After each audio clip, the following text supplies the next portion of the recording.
I'm going to get this meeting started. Thanks, everybody, for being here this afternoon. It's 3:39. This is Tax Increment Reinvestment Zone number 1 for a regular meeting for the Board of Directors of the City of Laredo. We are in City Hall Chambers. Today is Tuesday, February 13th at 3:39, as stated earlier. Ms. Ayla, would you help us with roll call? Actually, everyone stand for the Pledge of Allegiance. Let's do that first. Pledge allegiance to the flag of the United States of America and to the republic for which it stands, one nation, under God, indivisible, with liberty and justice for all. Thank you very much. Would you do roll call for us, Ms. Ayala, or Ms. Martinez?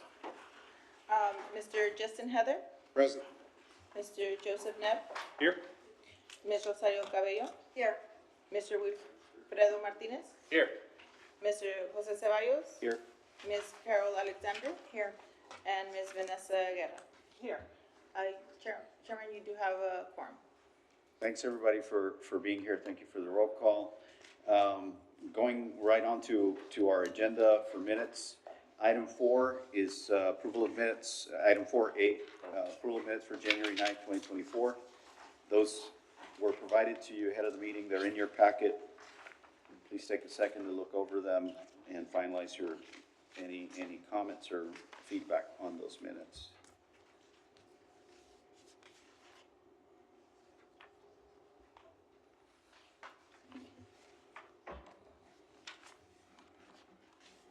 Move to approve the minutes as drafted. Been moved by Mr. Heathers to approve. Second. Second by Mr. Nebb. Any discussion? There being none, all those in favor say aye. Aye. Any against? None, motion passes. Thank you very much. We are on to citizens' comments. Citizens are required to fill out a witness card no later than 3:45 p.m. and those can be found here on location. Comments are limited to 3 minutes per speaker. No more than 3 persons will be allowed to speak on any side of an issue. Speakers may not pass their minutes to any other speaker, and comments should be relevant to city business and the agenda and delivered in a professional manner. No derogatory remarks will be permitted. I didn't get any cards, so nobody's really enlisted for public comments. No, we don't have any. Nobody's here. Okay, so I think we started a little late, so they still have a few minutes if they do walk in. Right. We're going to move on then to presentation items. Item number 6, discussion on any downtown related effort or activity of board members interest or concern. So we've been using this item to kind of discuss things that are related to downtown efforts. Our legal counsel is advising that we need to make sure we hone in on the topics to be discussed to provide the public notice. I don't have anything to bring up, and I would prefer that we defer to the next meeting once we fine tune that, the way we post that item. And we'd like to bring that item back as a more refined, correctly posted item, just so we have that opportunity to bring up new topics. Yes, sir. What we have to make sure is that we apprise the public of the subject matter, so we have to tie it into a particular issue. Leaving it that broad would likely be a TOMA violation. Okay, all right, sounds good. Thank you for that advice. Item 7 is standing administrative status updates on ongoing work items, included those listed below. I did meet with Mr. Solis and Ms. Frank about putting some timing to how we're reporting this, so we're actually keeping up and establishing progress as we go forward. So you will start seeing that the way that it's written is going to be a little bit more specific about our progress and our time frame. So we know we're for sure making progress on items. Rick, go ahead. Good afternoon, members of the board. Rick Solis with Able City. I want to go over the different topics on the list. I have updates on each one. And then some of them we can wait until we get to the, there's one in particular, the wayfinding signage, that there's an actual agenda item. We can either talk about it during this presentation or we can talk about it as part of the agenda item.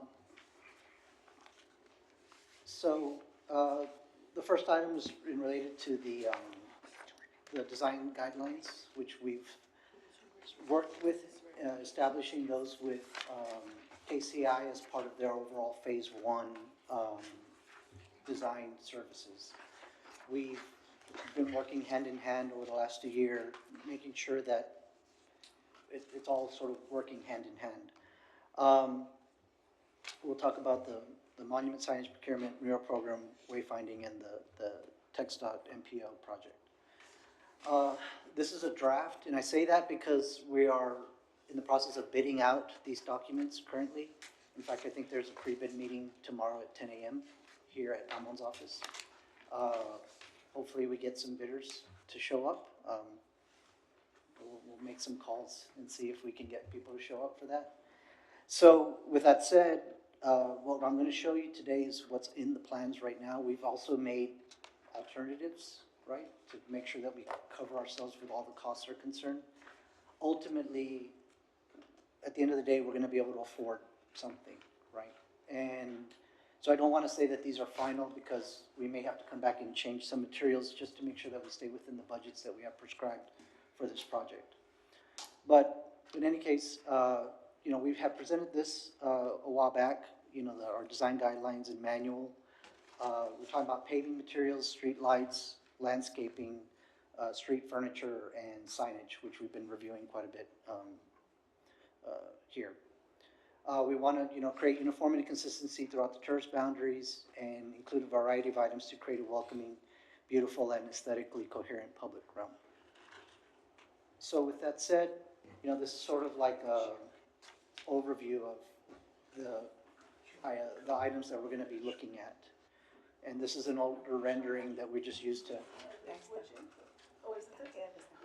They're just trying to get a password because some of us can't see it on the screen. Oh, just dot two? Put two? Dot two here. Yeah, just press it around. And then it'll show up a little bit. Yeah, Press what? two. Two. And it takes a little bit. Okay, maybe Yeah. we did it right. Yeah. Yeah. Oh, there's something. Okay. Okay. Good. Thank you. No, I didn't know y'all couldn't see my Yeah, presentation. thank you, Rosario.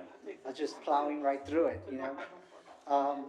So Rick, I wanna also state, as you continue, before you continue, so the whole purpose of this, the sign standard is that we actually follow something going forward in future renovations or even in other things that the city might entertain in downtown. Yes, so within the TERS limits, this is gonna be the manual for what we want to see out there.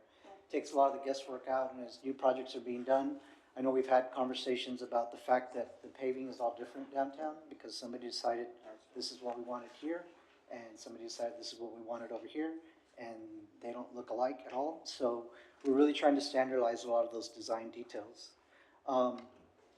So this will be part of a manual, so, you know, it'll be a book that we're putting together. I'm just sort of pulling out excerpts where we're, you know, we'll have an introduction page, then we'll talk about the boundary. The boundary does go into detail on the, in the ordinance, it really describes the boundary. We've tried to just sort of, the picture's worth 1,000 words, we put the picture here. If we decide to put the detailed surveyor's notes, I guess we could do that as well. Again, it's in progress right now. We're still working through the street designs, and we'll have some images of that as well. We're in the process of classifying the streets downtown into different zones. You know, A streets versus B streets versus C streets, to really start honing in on what those designs are related to in terms of, well, if this is a certain type of street, these are the types of bump outs that we would see. If it's a little more narrow like Zaragoza, maybe that leaves us a little bit more leeway to do some different things. So we're going through that process of doing that study as far as the downtown streets are concerned.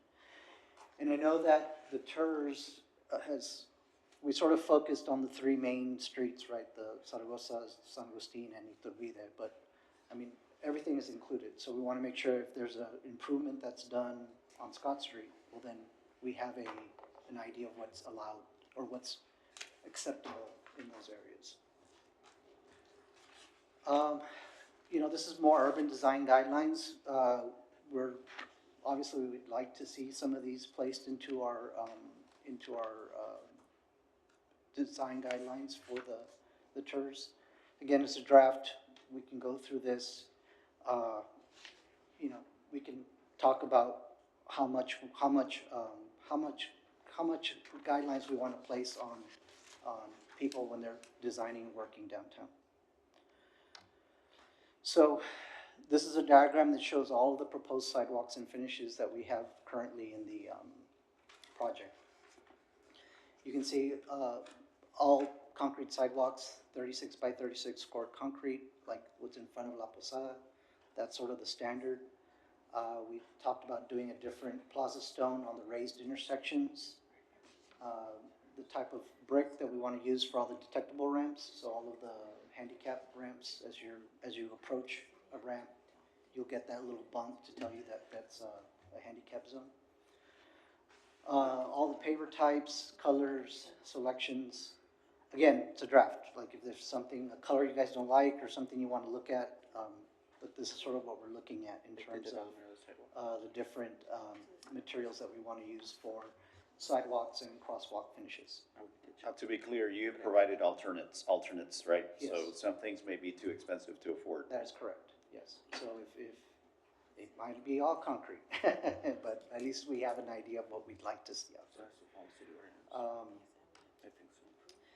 Then we went through and we actually identified all the different streets. So, you know, again, I don't want to get into too much detail, but we're working through, the next step for us would be to take each one of these and create a little diagram so it's a little bit more explainable. Also knowing that depending on the outcome of the bid, this will affect some of this information. So again, I keep saying it's a draft, right? We're working through this right now. Street trees, again, we're working through the different tree types. We haven't settled on that yet, but we do have trees in the bid document. So you will do trees at submittal stage? Yeah, we called out some trees, I just don't have them. Okay. The street lights, we're working with a vendor, the same vendor that we're working with for the 4 blocks downtown, Boulevard of the Americas. We're trying to keep a lot of the same characteristics of lighting out there. This particular street light has where you can attach the cable lighting to it, and then it also has down lighting, the banner connections for downtown notifications. It's a very clean fixture, and it's fairly simple. We have the manufacturer called out, and the cut sheet is there. As far as the benches, this is a bench. Landscape Form makes it. Comes in different sizes. But this is the one that we have currently in the documents. We have bike racks as well. Same company, Landscape Form. Street planters and trash receptacles. Again, this is just letting people know this is what we want to see. These are the type of elements that we want to see downtown. The parking standards, that's something that's still being worked on. And that's pretty much what we have right now for the guidelines. Again, we're really trying to work hand in hand with KCI and making sure that wherever we end up, that this document reflects that. So it'll be a work in progress as we get through that process. When do you expect to have a draft that can be approved? It would have to be after the bid, so we know where we're at. So I'm not sure when that bid, do you know? So like May, we would bring it to a May meeting? Yeah. I mean, we can shoot for April, but probably May. Depending on how much. Ms. Cabello, you have comments? I was just looking at one of the sections, for the urban design elements on the curb cuts. Yes. Is that within same guidelines as the cities, or how are we gonna get the city ordinances correlate with it? Yeah, I think this is kind of first pass. I think we still need to talk to traffic and talk to public works and make sure that we're all on the same page. I mean, everything that we make sure to always reference to City of Laredo standards.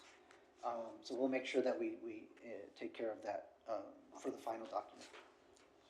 Are you at a point to release it to city departments? Yeah. Or- Yeah, I think we can have a So conversation. if we could, that might be good to give them enough time to look things up.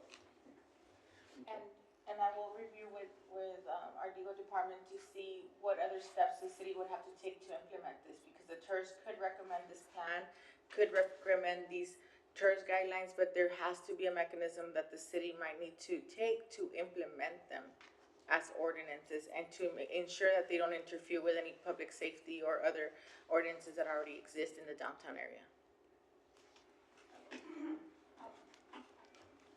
For urban design guidelines, that was a question Yeah. that was planning the last time, and we thought we might have to take them to the landmark board, but I don't know if that's the case. That's a good question. I would probably have to look into it. Well, what we'll do is we'll disseminate this to everybody. If you all have questions, we're available. Just contact us, and if we need to go talk to anyone, we're available to meet at your convenience. Everybody has this from their emails this weekend, right, or from Friday? Yes, yeah, I had sent this out. Okay, thank you. Any other comments on this item? If not, let's move to item 7B, monument signage project and project timeline for solicitation through construction. So I had a meeting, I was with Mr. Chavez right before this meeting, working on the procurement documents for both the monument sign and also for the item related to the RFQ for the services for phase two. I have phase two here. We need a little more time to work through the Ed Street monument, but I believe we already have permission to move forward. So it's just a matter of tightening up some loose ends with him, seeing if we can get that out, next week sometime. Okay, so you're committing before the next meeting, we'll have another publication? Yes, that is correct. Okay. Absolutely. I say committing, just, Another- I'm trying to drive the Another- projects ahead. I another- mean, I hope to have another 2 RFQs out for your next you're on the meeting. record before Yes, the next meeting, this will be absolutely. posted. Yes, absolutely.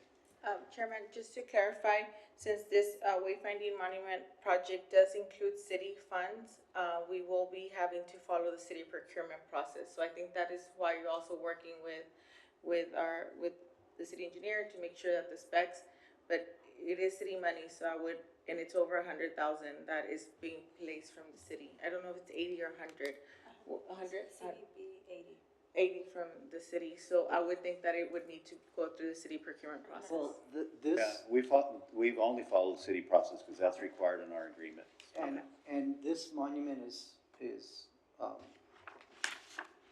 wayfinding is different from this monument. This is like the actual, the The Iturbide monument. Okay. Vida monument. But yeah, it will have to comply with city procurement. And that's the agreement between the TERS and the city, that we follow their procurement. That's correct.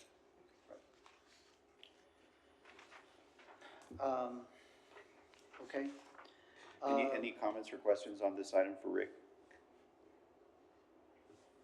All right. If not, we'll move on to item 7C, mural program ongoing solicitation and project implementation timeline. So I believe there's a pre-proposal conference coming up. I didn't check the calendar, but I don't know if it's this week or next week.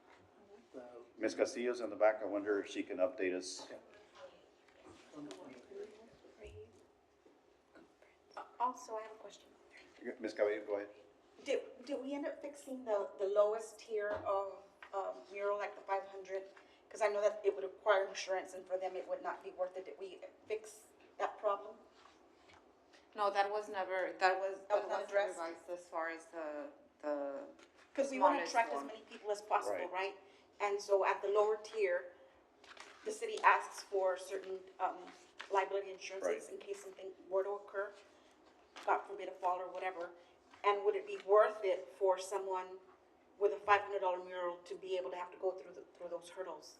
So I'm not sure, we talked about it. And if I may, Miriam Castillo, Director for Economic Development, and if I may address that concern, I guess whenever we receive the applications and when they come for recommendations to you, the board, the tiers that were recommended for this RFP doesn't necessarily specify measurements. So I think the board, and correct me if I'm wrong, the board will have the power to, allocate whatever tier, as far as small, medium, large, depending on the proposals that we receive. And we don't necessarily have to remove the small murals. It could be, depending on what the proposal comes in. I understand the concern is what a small artist, or an artist might say, but they could also reach out to the property owner, and the property owner can include them in their liability insurance. I've seen that happen in other projects. So that can all be arranged with the property owner also. It doesn't have to just come from the artist, because it is the property owner that will be taking this or benefiting from the project, so they can offer their liability insurance to the artist. That's a good alternative, for sure. We just need to check that box off. Yes, They of did course. do that. So, and there's an informational meeting, right? Yes, so the RFP was posted on Friday of last week.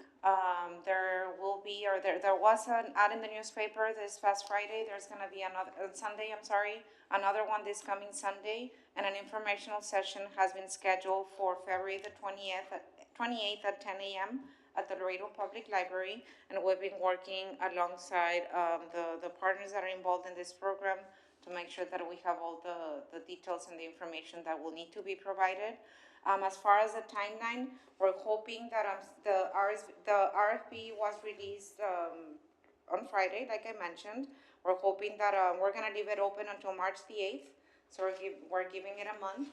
And then from there, it's going to go to the Fine Arts and Culture Commission Subcommittee, hopefully at their March meeting, so that they can review the applications that are received, make their final recommendations, and present to you at the April meeting to the first board.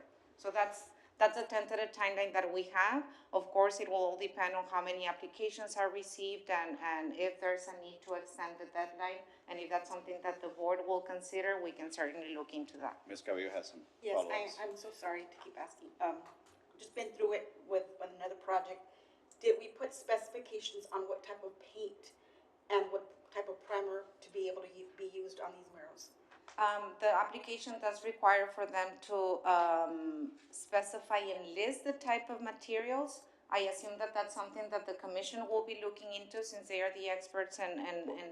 And the reason I'm saying is because one of the council members already set up some certain procedures to be able to implement, so that we don't have fading of the paints and Best certain practice? best practices, yes, So- to be able to use those versus. And I think that's a very valid point, and I think at this point, that's something that we could consider to share at the informational session, as best practices. And I think I wasn't aware of these guidelines, but I'm glad that the city is looking into that, so that we can incorporate it in this upcoming informational session as well. Ms. Cabello, do you have that information? It could be issued as an addendum to the RFP. Yes, the artist that we're working with on Lafayette wrote those guidelines down for future Okay. We projects. can get into, we have time, the meeting's on the 28th, so we have time to add them. And I also remind the board that there's 20 points given, so it's a scoring criteria, and installed arts demonstrate durability. So you can also use, you don't have to limit yourself to certain materials, but again, we can use them as guidelines, and then the board can decide, you give them all the points because they're giving you the best product, or, is there something comparable that might last maybe 5 years, 10 years, 20, I mean, that's the flexibility you all do have, well, the committee's gonna have in scoring it, and then the recommendation will come to you based on that. All right. We can use that. Okay, sounds good. Any other comments or questions on this item? If not, we'll go on to the next item. Thank you, Ms. Castillo. Thank you. 7D, wayfinding and monument markers, this is an awarded contract and project implementation timeline. So, again, with regards to the wayfinding and monument markers, and you guys can take action, I'm just going to present sort of where we're at this point. At the last meeting, we were waiting to get back the electrical costs from FSG to provide a turnkey price for doing everything. I think at, the October meeting, it was voted to approve up to 180,000 for all of this work. We met with them, we walked it, on November 2nd, they did all their surveying. Ultimately, these were the signs, these were the locations. Ultimately, what we ended up getting back, and again, these are the directional poles. We're not seeing your, What document are you Yeah. looking at? you're seeing you still. I think we need to Oh. switch to, Oh, can we switch to the presentation?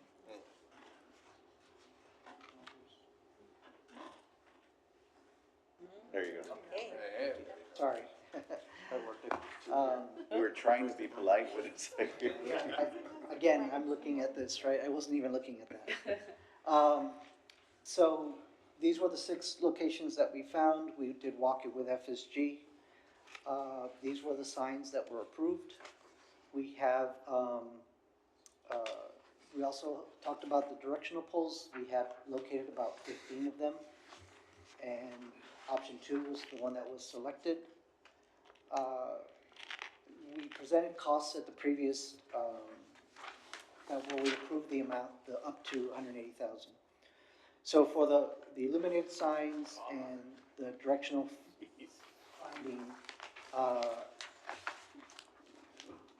we excluded number 3. We're not going to do that one. But even with the illuminated signs and the directional signage, when we add in the design fees, the shipping, and the electrical cost, which was fairly high, $75,000. The total cost would be $194,107. So it exceeds our approved amount. So what we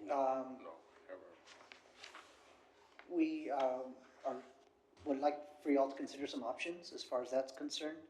We sort of listed them here. We can talk about them.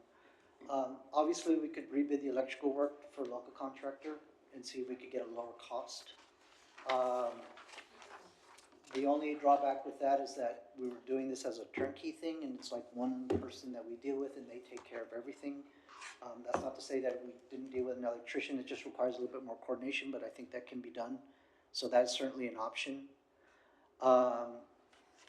Obviously, another option would be to secure additional funding, which I don't know if that's even possible, but we're short about $14,000. A third option would be to reduce the scope of the directional wayfinding signage. We have about 15 signs spread out throughout the city. We could cut that in half and maybe just focus on the areas where we think we get our most bang for our buck, and potentially, save enough money to offset the costs. We could just proceed with not having illuminated signs and save quite a bit of cost at that point. I think the 5th option, which I hadn't considered, but in speaking to Viviana this afternoon, I think this is also an option, would be maybe only running electrical to some of the signs that are harder to provide signage. Like we have a sign, the City Hall sign sits here, right at this corner. It's underneath one of the little bus terminals. When we walked it, the electrician's like, where am I going to get power from? And I'm like, I don't know, it's somewhere, right? And I think there's a few locations on these 6 signs that getting power is fairly difficult, and maybe that's what might be driving some of this cost. There's some other ones that it's in grass, and you see the box right there, and you're like, we can connect right here. It's it's 5 feet away. So that would be like a 5th option, where we go back to them and say, look, we only want you to light up these 3 or 4 or 5 or whatever, and try to bring that cost down within our budget. Can you put the signs back up? Sure. All of these are lit. Yes, both the top and the map. So Mr. Heather. just looking at the locations, I noticed like there was one for City Hall. Was that only that corner was considered, or is there a way to move that to a different corner where there might be power, or has that already been explored? That would be something else we could look at, Yes, go ahead. How much per sign? Can you ask them? It was, definitely was on the one before. Yeah, How much per sign, Rick? Huh? How much per sign? So each sign is about, like 15. 14,000 for each one, to have them lit. To have them lit. Yes, to be honest with you, the difference from having a lit sign and an unlit sign, for all of them, it was marginal, it was like $6,000 or something, it wasn't much of a difference. So you recommend lit? Well, we just presented, the committee, the mural, the wayfinding committee recommended to go with the lit signage, so we were fine with that.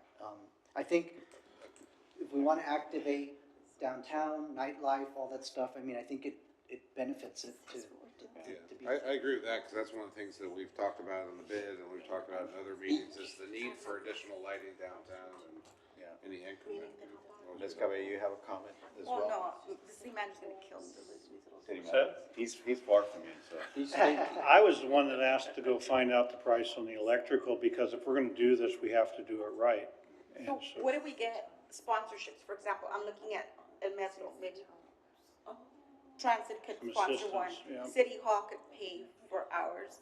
And then I just see like 3 other ones. I don't think we can ask the Cathedral, and there was another one, a couple of St. Peter's and one more. Maybe we could ask for sponsorships. I don't know. That would get us within budget for sure. Because the El Metro one is, Or a portion of it, not Yeah. the whole thing, but maybe portions of it. But that's what I'm saying, the city And not all manager- of it is TERS money, some of it is CBB money also. Yeah, there's $100,000 in TERS money, and about $80,000 in CBB money. but if those two signs were assisted or just there, we would come within budget. Yes. We yeah, need just one 14,000. sign. We need 14,000. to complete it. So this one and the El Metro are the Or probably something, more. or a combination of something that we, that we could tie it to, Spread it or between. for sponsorships. Or maybe not even the city, maybe someone else wants to sponsor St. Peter's Plaza. Never know, And- like and- adopt put sponsorship there, And, donated by whatever. certainly I think that from the standpoint of seeing these signs at night, right? Yeah, and you want them to be consistent too, like you don't wanna have one that's not lit when the others are. I agree. You know, not for, Yeah, either have to be all on or all off, basically. it's not for, we're not the action item, that's actually further down the agenda, but I like those, are so pretty, the other ones. Oh, but these, Those are so nice. those are not lit, right? these are not lit, but, and again, we have 15 of these. The other thing we talked about is, if we put those, do we need them, over here downtown, kind of, 4 blocks, is it too far out of the way? Do we want them along Hidalgo Street? Do we need the ones down here by, you know what I mean? It's sort of like, I think the more bang for your buck is to have them sort of stacked so that they define a street and a road. Again, it's just food for thought. My feedback here during this comment stage is to try to stick to the plan since so much time was invested and to try to leverage somewhere $14,000. Those are my answer. Ms. Alexander, you have a comment? I do. I have a couple. Thank you for doing this great packet. So on these, and I see that on the screen you have the directional poles, and these are the directional poles. Yes, the And ones number 2. it looks like we chose one. Yes. And does that mean that all of those icons will be this? No, the icon is whichever one we want. It's just Okay, the so pole it's and just the the flag. pole. No, the one So, chosen was so the this one that was chosen was just the simple one, Yes, that's option 2. Oh, that's why I was saying, what's so Rosario pretty, has- because I like the other ones. I was like, how pretty. So it's gonna be on top of it. No, I'll take it back, no. right. Yeah. So those icons, you can have whichever one you want, basically. No, there are as many as you want, you like them all? Okay, Right. and, They all have one. Just, you okay, can decide. there will be an icon. we have 3 zones, Yeah. Yeah. Right. we So, could do something um, zone-wise. And then I saw the map, so these are the directional signs, yeah. they'll just be a plain sign, nothing at the bottom. And what is the difference, and then I see, there seems to be a collection on Hidalgo Street, Yes. even though our the walkability and all of this stuff was supposed to be, Zaragoza connecting San Agustin to the mall, but I only see one sign between San Agustin, La Posada, and the mall. And I don't even know what number 7 is. So, Rick, Yeah. this, Viviana Frank for the record, Able City. This was, part of a big study that was done with, CVB, and they're the ones who told us where the locations Because they're were paying going. for it. Yes, because of the funding source. They're And paying they, for there was a some of lot it. of, we're talking a year and a half ago, I guess now. Yeah. But that's how all of these were generated, the location. And how much is the TERS actually putting in? I heard it was 180,000 total. So the TERS is putting 100, CVB is putting 80,000. When it was brought up, CVB did remind the TERS that in order for them to use the 80,000, there was gonna be restrictions on what it was pointing to and where they would be located because of the funding source that it's coming from. It was a give and take, you know. Well, I remember when we met. So with- 108, Yes, I 108. remember. But so the TERS is putting in 100, so they're putting in more than the CVB. And there's only that That's for one sign on Zaragoza. And there's 1, 2, 3, 4, 5, 6, looks like 6 signs along Hidalgo Street. So there's a little concern there. Rick, do you have the notes Well, on which ones couldn't? We're very far along this process. This has already been awarded. So, I mean, I understand the concern, but this all has been worked through committee for quite a while. Which one? Let me just say that the reasons that they're there is that they're pointing to places. They're just, so there was these places that they wanted to direct people to. And so in some cases, because of our one-way streets, we did that circle and we had certain ways of getting to where we need to get to. So that's why certain locations, but those sticks are pointing to different places that are, I don't know if that one is in that picture, but they're telling you where certain places are. Yeah, and, And they're arrows and you can kind but, of see. I mean, am I the only one that's seeing a concentration on Hidalgo Street every block and a lack of signage elsewhere? But I'm pretty certain that makes sense to CVB, which is why they put it there. I think that would have come out in committee. Well, who's on that committee? I thought you were on that committee. So did I. So who's on that committee, Rick? So it was Ms. Alexander, the city planner, and, Eileen from CV. Mr. Chairman, if I may, because it's already been awarded, I think we're leaving the scope of the Yeah, I item. agree. I would I agree. caution you. All right. Well, and I guess if I could add just a little bit, the saving grace on this is that these are the first signs. Signposts. Yeah. We can add more later at any point in time in order, as we have funding, in order to put them out there. I think what we are doing is we're selecting a style and we have the initial sites. So I think we can correct this over time as well too by adding additional signings as we go into additional parts of the project. And then may not be restricted by the, what the CVB is required to spend that money on.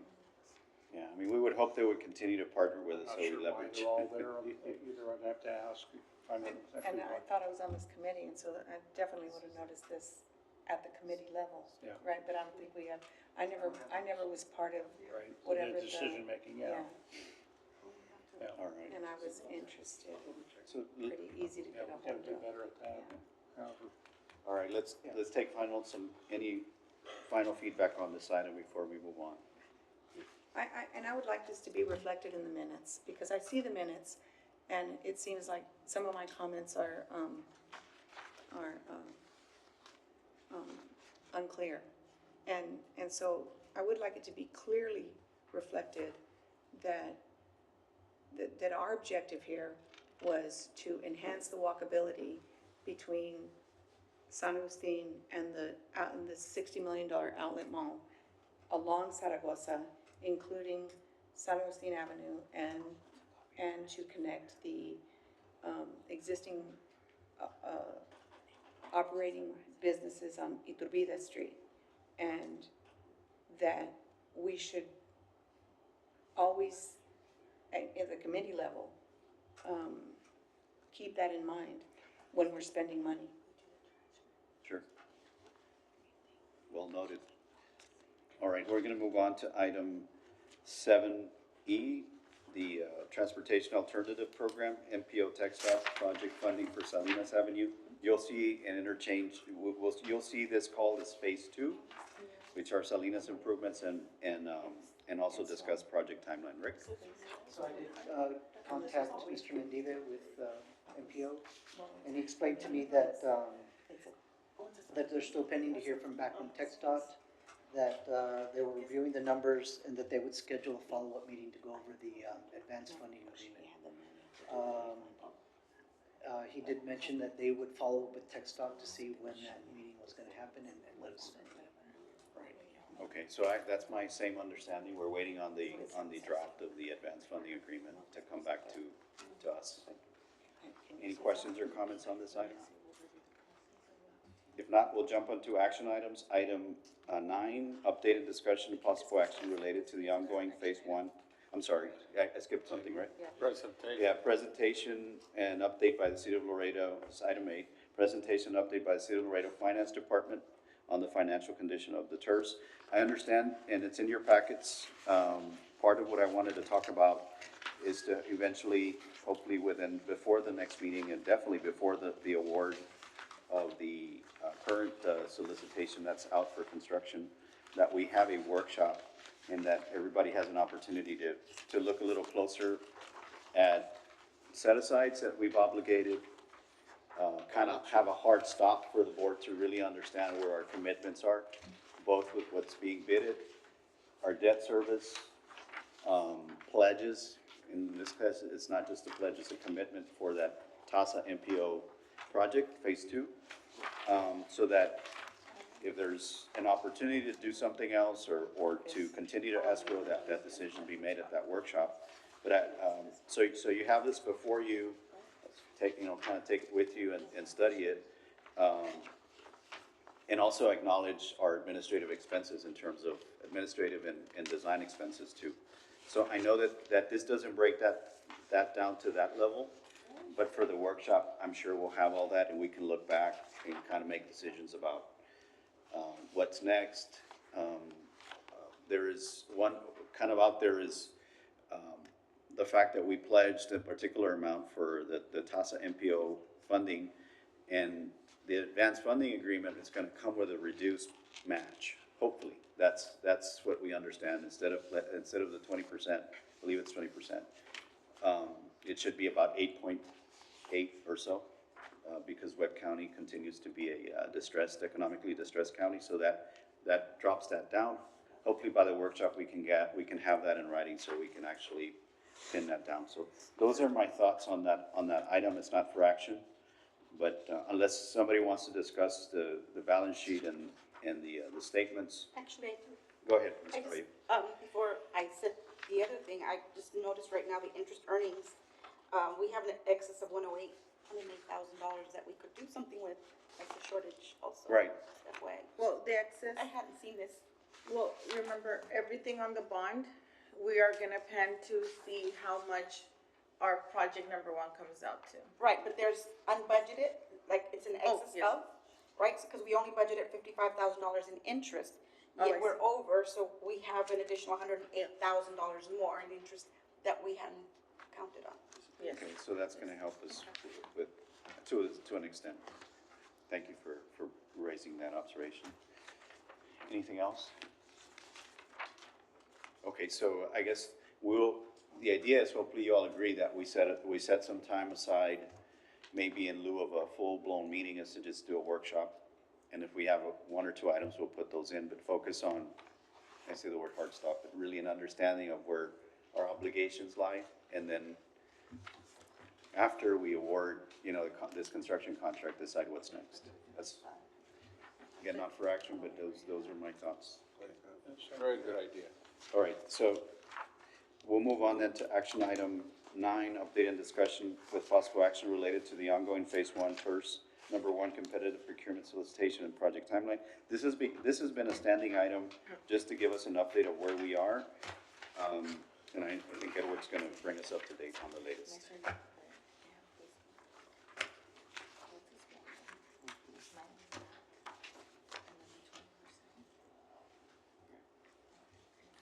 So, good afternoon, members of the board and staff. Edward Ochoa with KCI. So, yes, Rick had mentioned earlier, TERS number 1 project is, got advertised already. This past Sunday was the second advertisement, so it's already been out 2 weeks. There is a, so this is just the front end, specs that we put on there.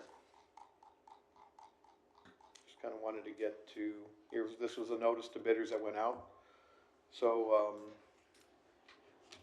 you were asking about the bid dates. So the bids are due 4 p.m. on Thursday, March 7th. And then they'll be opened on Friday, March 8th.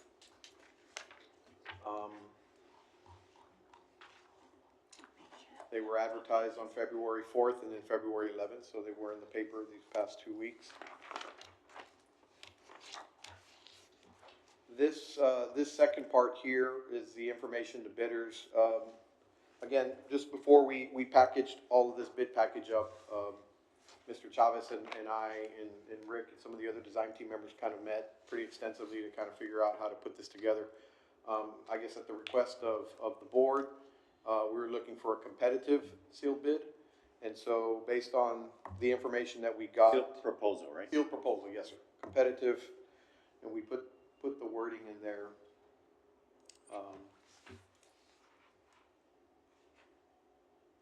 So the City of Laredo and tax TERS will select the bidders and individuals most successfully meet the criteria listed below. And then the criteria, this was based on some criteria that Mr. Chavez had from something previous. So we kind of used that as a guide and then kind of worded it and worked our way through it. But basically there was 4 sections. So the qualifications of the company, proven success, company stability, and then of course price at the end.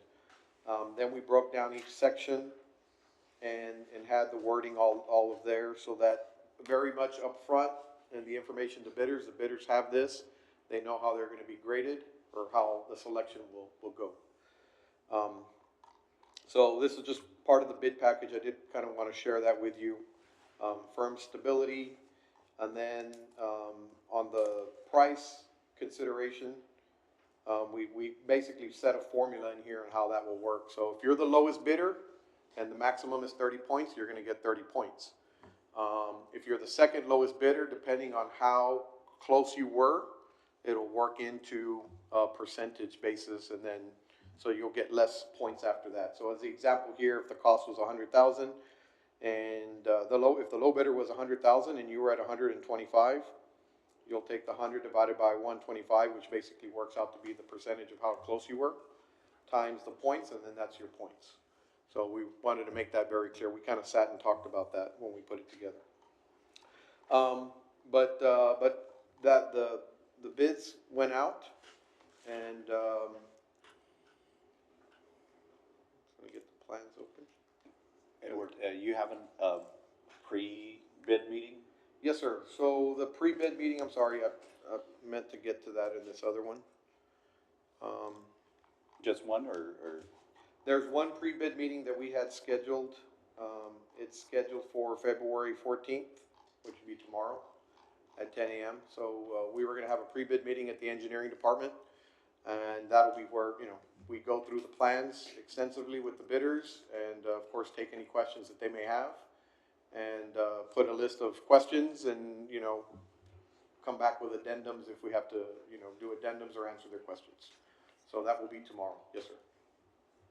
So then the idea there was bids go out 2 weeks, and then they'll end up having three weeks, pretty much 3 weeks from the pre-bid tomorrow till March 7th, about 3 weeks. How many bidders are you expecting tomorrow? Well, that's $1 million question. We hope They don't reserve, or? We hope a lot. don't No, call? they don't reserve, I don't know if they call maybe engineering department or, I don't know, Chavez had mentioned, they may call maybe the engineering department. This bid package, for example, everything is online, it's on the city's e-bid system. So, obviously with that e-bid system, they can download all the information themselves. And if they have any questions, I'm sure they probably call over to the engineering department as being the primary department with the plans and So- specs. And the way the e-bid system works is that everyone that is a registered vendor will get a notice that there's this bid packet out.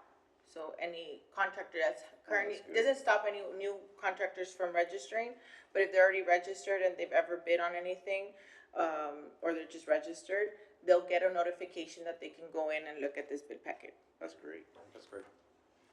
Yeah, so as Rick mentioned, there's a couple of contractors that we've personally dealt with in the past, so we'll reach out to them to make sure they'll be there tomorrow.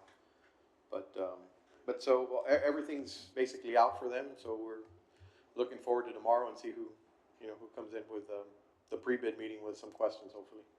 Okay. Any comments or questions for Edward?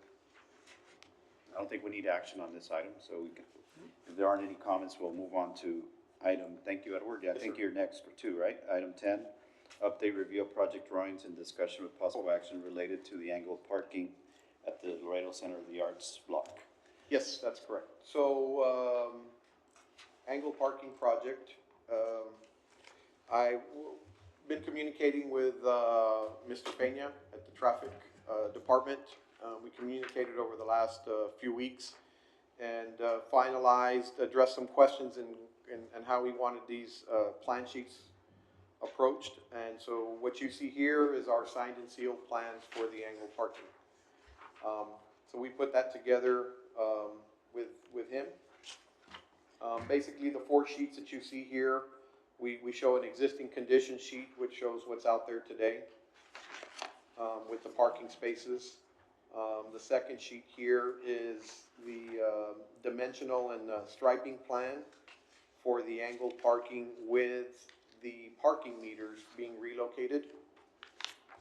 And then the final sheet that we did is we called this dimensional and striping plan parking kiosk alternative. So I know there was a discussion about putting a kiosk there in lieu of the parking meters. So in my discussion with Mr. Peña, I went ahead and just suggested, let me just go ahead and put a plan sheet, call it an alternative. That gives him the flexibility to go ahead and get that internal pricing for the parking kiosk. And then if he chooses to do the parking kiosk, the plan sheet's right there, it tells you exactly what we expect to do. And if you choose to go with the parking meter route, then that would be the second plan sheet right there. And it shows where we would like where we're proposing the new parking meters to be relocated. So all of this is turned in, signed and sealed to Mr. Peña's office about a week ago. Yeah, about a week ago. So that's all been turned in. All right, so that's in motion. That's in motion, yes, Did you sir. discuss when this would go out? So this particular, the angled parking project, the discussion was he was gonna be doing it in-house, internal. Oh, I see. It wasn't gonna be bid out. They were planning on doing the work internal. So, again, I worked very closely with Mr. Peña to get him what he needed. You see over here on the right-hand side is kind of our schedule of quantities that we put together. I submitted something to him. He provided some feedback. Hey, don't forget, I'd like to get this and this quantified. So we went ahead and made those adjustments and quantified it for him. My understanding was he was going to work on getting those costs put together. And I certainly told Mr. Peña if he had any questions or needed to meet with me, I'd be happy to do so. I do have, Ms. Alexander, you have a comment? yes, this is interesting that it's happening, right? It sounds like it's gonna happen. I do have a little concern, as usual, and I would like this reflected in the minutes, that I continue to wonder when there will be some kind of parking committee that's created for the downtown area, because the downtown area is used for so many different reasons. And parking is of great concern for everybody. I know it's not just here. I know it's everywhere. But the public input component of who's going to use these spaces, how they use them, and what would be better for there's not a lot of merchants around there right now, but there could be because this is an important square. What would be better? To have the kiosk, like you said, or not? I know there's big parking concerns there. I have a lot of them myself that I would like to share with someone, but I don't know where to go. And I sit here month after month, and I don't know where to take those concerns.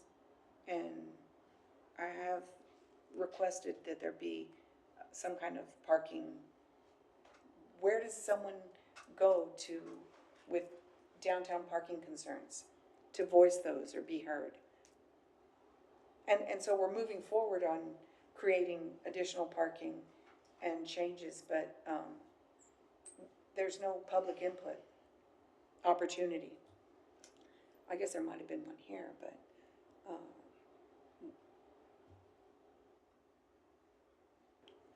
Yeah, Mr. Knapp, do you want to comment? Yeah, I'll share a little bit. The best person to talk to, at least with the city for downtown parking concerns, will be traffic with Mr. Penn. There is if I may, a traffic advisory committee. There's nothing specific for downtown, but that is where they are heard. So that is the best way to handle this one. And when we look at this project, I kind of look like it started with the tiers, but then the council took action, and then it went back to the tiers for development of the final. The only thing I will share, and I would like to make at least one recommendation with this, is that we request of traffic not to do the parking meters, individual parking meters.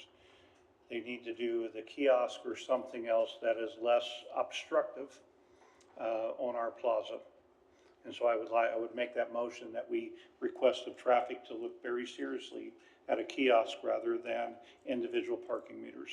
Okay, it's been moved and seconded to make that adjustment to go to the kiosk or other option that's not parking meters.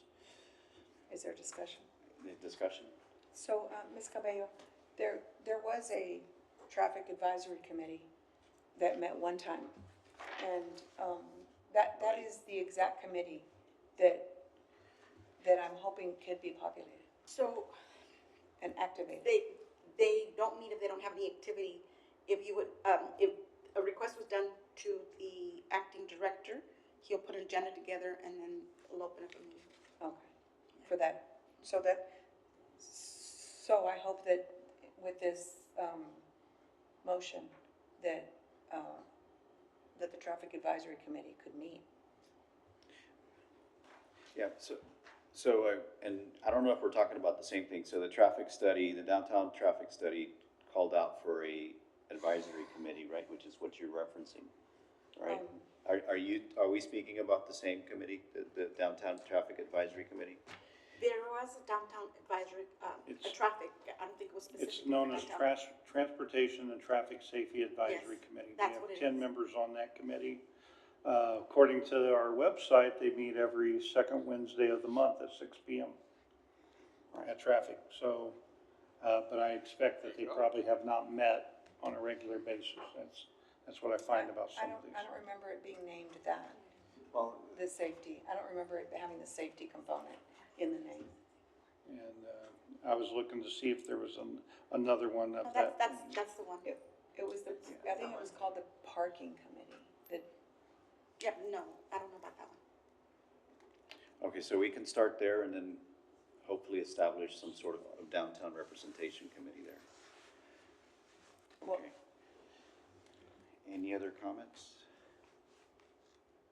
If not, I'll call for the vote as moved. All those in favor say aye. Aye. Any against? me, One against. Motion passes. Thank you very much.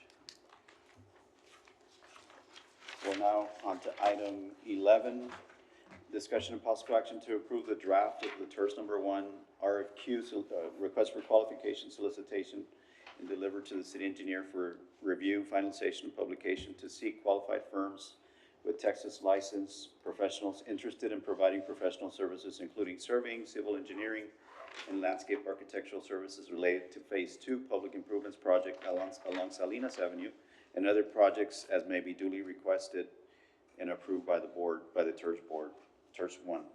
So this item comes before the board because our last RFQ, which handled Phase 1, was too refined in that it called out a specific zone. So now we're having to reissue it to capture more than just that zone or that area. And what I'm suggesting, the way that we wrote this, is to allow us to add more and not have to do it again, right? So, because there's a benefit to having consistency. So, Rick has I believe you have a draft of it, but Yeah. this, So Rick Solis again, with the city, I will have Ramon, he just printed it out for me. Essentially, I think it still needs a little more refinement, but we'll send out the draft to everybody so that we can get everyone's comments, if that's okay. fine. Yeah. And then, but we are looking at putting it out, February the 26th with, the questions deadline of March the 15th and having the final submission on March the 21st. Okay, and Ms. Martinez has some comments. Yes, so I just wanted to remind the board that, so this second project will be an MPO slash TERS project. I know the intent here is to make it broad enough to add future projects, but there's some concern with doing it too broadly, that you can just add projects, because remember, every project you might take on in the future might be a collaboration with the city again, might be a collaboration with another entity, might be a TERS by yourself. Okay. So I think you also have to take into account that if you do an RFQ so open that you just want to add projects to it, the funding sources might end up saying, you know what, we can't work with that RFQ. So that would be my suggestion, that, you know, you stick to limit it again just to your MPO project on Salinas based on the requirements of the MPO, to make sure that they're going to be the more, I think, stringent government body when you count TERS and MPO, because there's not going to be city involvement in the sense of funding source. I know it's all city assets, it's all public improvements on city property. But, and then the next question to the TERS would be, if the way that the item is written is you're asking for the city engineer to take over the solicitation, that again would have to be a city manager directive, not a TERS board directive. A TERS board cannot direct the city employee to do certain things. So I would just caution and then, you know, kind of work through that. Okay.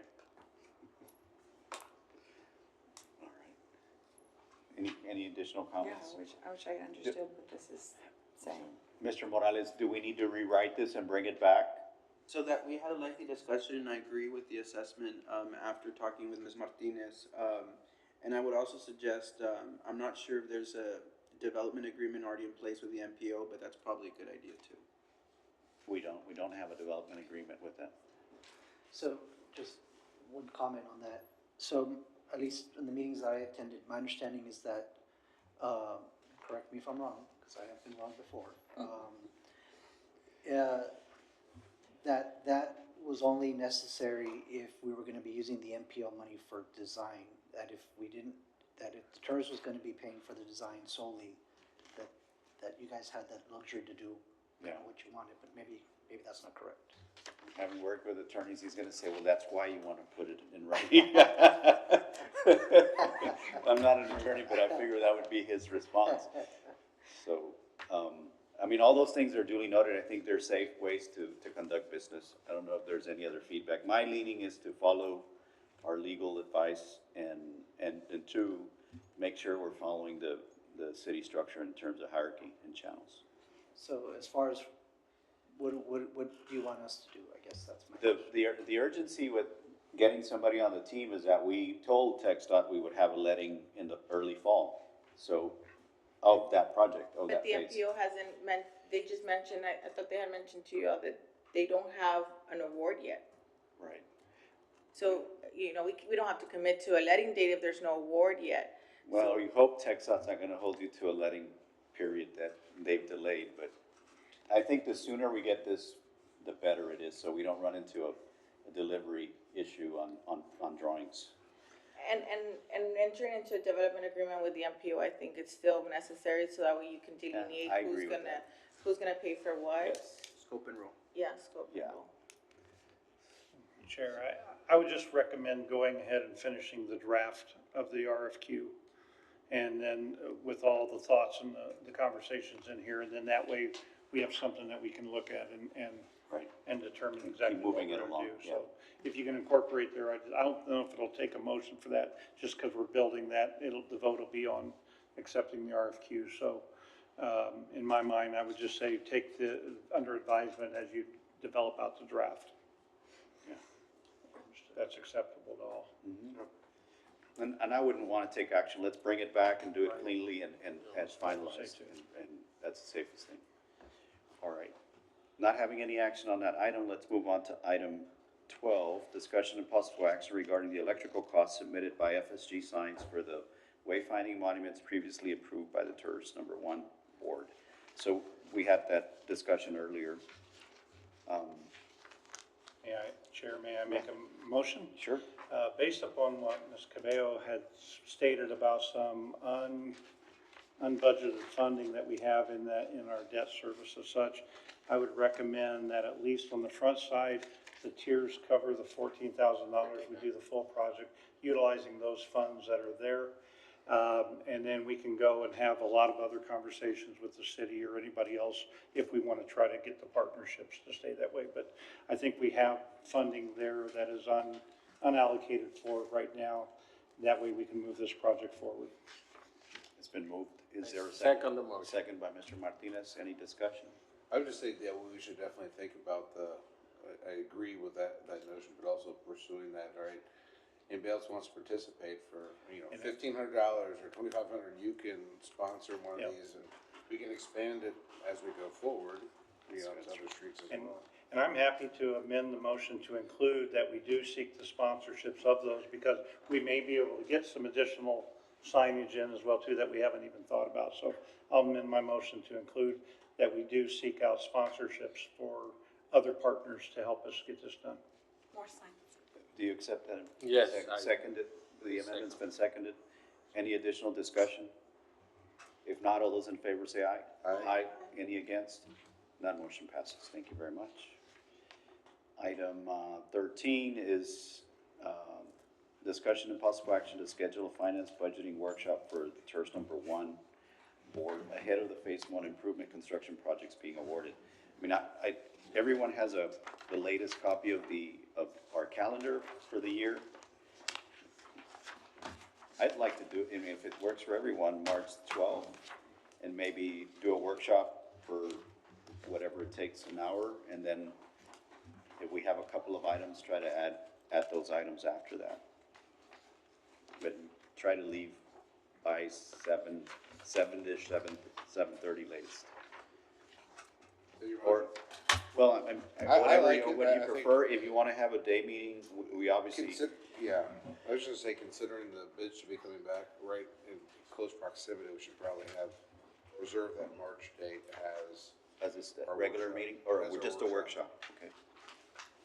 You wanna make that as a motion? Yes. So, That'd be my motion, is to move to have the March 12th meeting reserved primarily for the finance and budgeting workshop and any necessary business of the TERS at our next meeting. okay, it's been moved. Is there a second? Second. Second by Mr. Neb. Any discussion? Mr. Chairman, if I may just maybe add to that. Forgot to mention it when we were talking about the bids of the plans, but one of the steps is after the bids come in, there's gonna be a scoring committee that needs to be put together to go through and score it. So just, I wanted to piggyback on that topic. If y'all are gonna have a workshop, I'm not sure, we didn't discuss who's gonna be on the scoring committee exactly. But I know there was some discussion at a previous meeting about having some TERS board members reviewing that, so. Just Okay. wanted to mention that, to maybe piggyback on that workshop.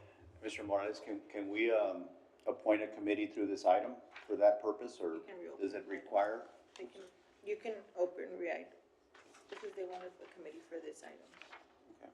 Like they're saying, or they can just piggyback off of it. So, Edward, Recruitment. because we can add it for that meeting, and then subsequent to that action, you can have To a review the committee bids, meeting right? too. Yeah, I mean, Yeah, so you're just alerting us that we're I gonna just, need. I apologize, I did mention it on my item, but, Okay, there is a, I Yeah, mean, we so- called it a selection committee, but I mean, it's not, it's really just, the extra step is, since this is a competitive sealed bid that's gonna be scored, there was a discussion of maybe having a committee that would look at that and score that, okay. and then make the selection. Mr. Chairman, if I may, there could be a creation of a subcommittee, as long as there's no quorum, we should be okay. And we can do that now, right? Under this item, they can do it under this item, or they have to reopen the item? It's because technically it was discussion on the item number 9. 9. Reopen 9? I think Reopen you- 9, Yeah, that, I think you have to do that on item 9. motion Okay, to all right, reopen 9 and consider. So, All right, so, I'll make a motion to Yeah. reopen my. it's been moved to go back to item 9, open back. We had a motion and a second on item 13, right? yes. Let's take that vote. All those in favor say aye. That's for having the workshop March 12th. Aye. Any against? None, motion passes. Thank you very much. It's been moved to bring back item 9, which is discussion on the competitive procurement solicitation. Is there a second? Second. Second by Mr. Heathers. All those in favor say aye. Aye. Any against? None, motion passes. All right, so we're now back to this item. I'd like to impose on some members, and I'm gonna look your way. Yes, well, there's gonna be three folks. I'd like to ask if you all accept Ms. Alexander, Ms. Cabello, and then anyone else that would like to be part of that, that there's a third spot. Do you accept? Yes. Ms. Alexander, you accept, right? Yes, but I won't be able to be at the pre-bid. I won't be able to be at that meeting At the 12th? We don't come to the pre-bid. tomorrow. No. Yeah, We don't come to the pre-bid. okay. Anyone else? I can do it. Mr. Martinez will be part, so. I'll make that motion that be the appointment. Is there a second? Second. Second, by Mr. Heather. Any discussion? There being none, all those in favor say aye. Aye. Any against? None, motion passes. Thank you very much for that. The last item on the agenda is discussion, that's item 14, discussion with possible action regarding invoices submitted by Able City and KCI Technologies. So, Chairman, you do have some new invoices, and I did want to ask to request the ratification and approval of invoice number 17 as part of your packet. We paid it out, but we realized that there was not a motion to approve. Okay? Just wanted to bring the board. It's ratification. I make a motion to, Ratification of the approval. yeah, Ratification. motion to approve the invoices as presented, including the ratification of the prior payment with respect to invoice number 17. Second. Second, been moved by Mr. Heather and seconded by Mr. Neb. Any discussion? There being none, all those in favor say aye. Aye. Any against? None, motion passes. All right, motion to adjourn by Ms. Cabello, is there a second? Second. Second by Mr. Martinez, any discussion? Being none, all those in favor say aye. Aye. Any against? None, motion passes. We're adjourned at 4:53. Don't leave that second there. Thank you very much, everyone.